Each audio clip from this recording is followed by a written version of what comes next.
I'm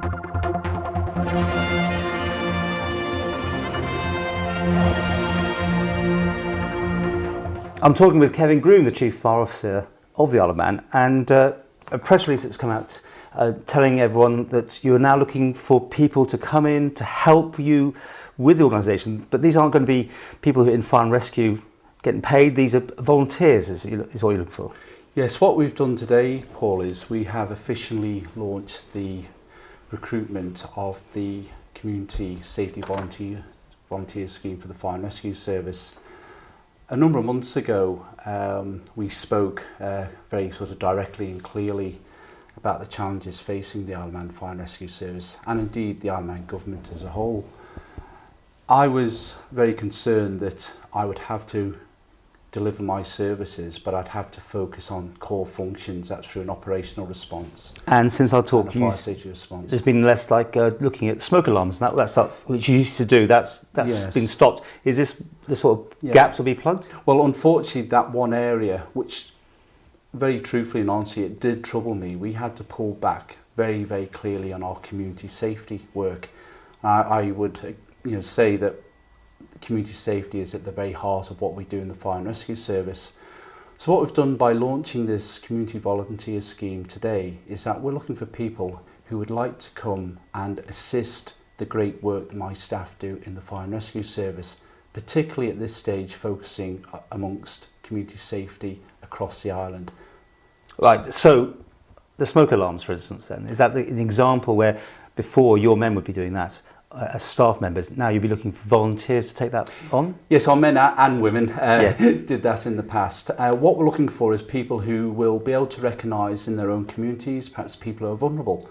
And the term vulnerable person may not necessarily by age, it could be that this person at this particular point in their lives, they need some help. And the help that we're going to give is to give them that safety in the home. So for example, as you quite rightly said, perhaps we can go and fit a smoke alarm. We can have a conversation, something may be troubling that person in terms of how safe is my home. And indeed, we may be able to carry out a home safety visit and a check.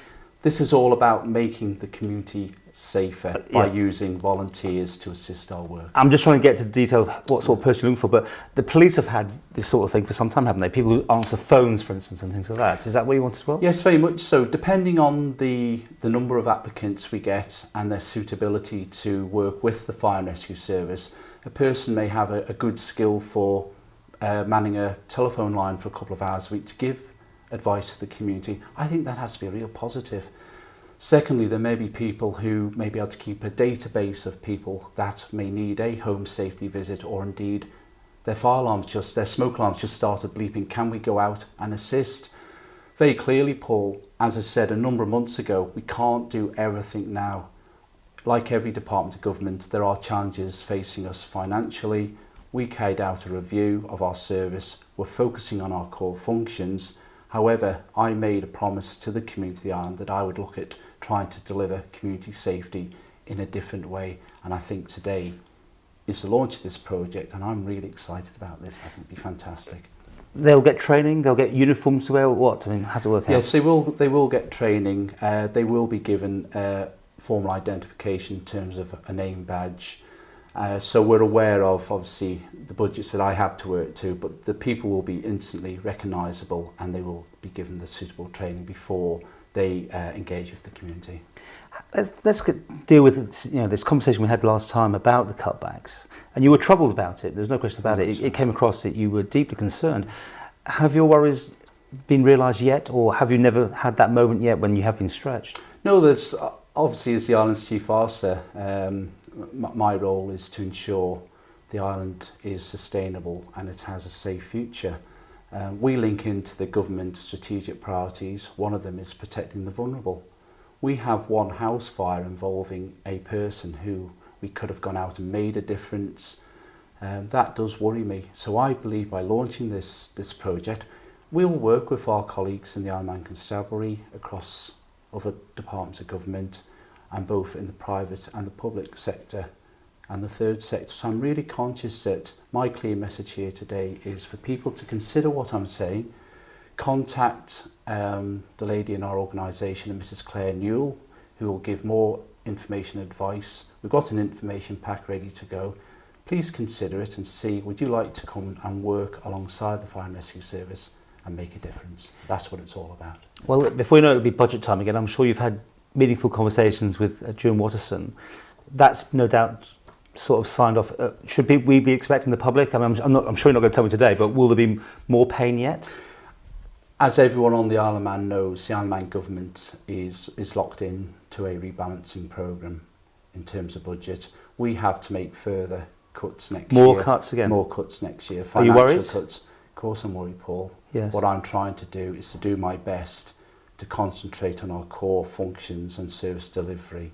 But it is a constant challenge. But we've got to get through this path, we've got to step through it, do the best we can, and I have a good relationship with my Chief Executive and my Minister. I make them aware of the risks, what this will mean, what the outcomes will mean, but I'm trying to do my best because my job is to ensure the safety of the community of the Isle of Man. And I have to ask you this again, I mean, it's a Sunderland factor we have to talk about. If you had something on that scale again, what would be the situation? Yeah, from an operational response point of view, one of my main priorities has been to keep that as clear as I can. That in terms of Douglas Fire Station, crewed by 4 watches, and the 6 retained fire stations across the island. All these staff provide a wonderful response to any type of event on the Isle of Man. You know, I read in the media. But my question is, can you still, do you think, provide that cover when necessary?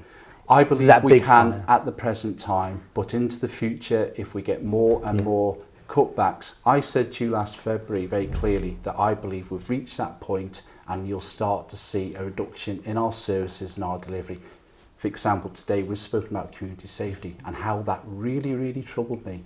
What I've tried to do now, operational response, try and keep that as effective as I can. There has been other areas of work where we haven't been able to do as much. We have spoken about community safety today, and to me, one of the big ones for me, where I got questioned, it was actually raised in Tynwald by an MHK, was about the Drive Safe Live Long. And that is one community safety initiative that I will always maintain on the Isle of Man, because that to me is key, and we all know how well that has been received.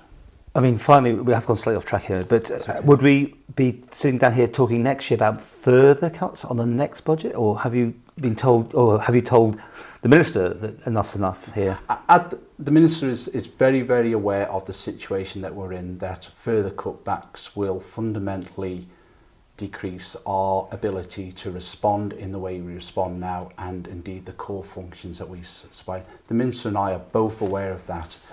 And that does come, every decision we make is a risk critical decision. But what we're here to do our best, but the clear message to the community from what I'm saying here today is that further cutbacks you will see a further decrease in our service delivery. Okay. Well, back to looking for volunteers. Yes. And this number here, if you want to ring it, 647 303, is that correct? That's a direct number to Mrs. Claire Newell.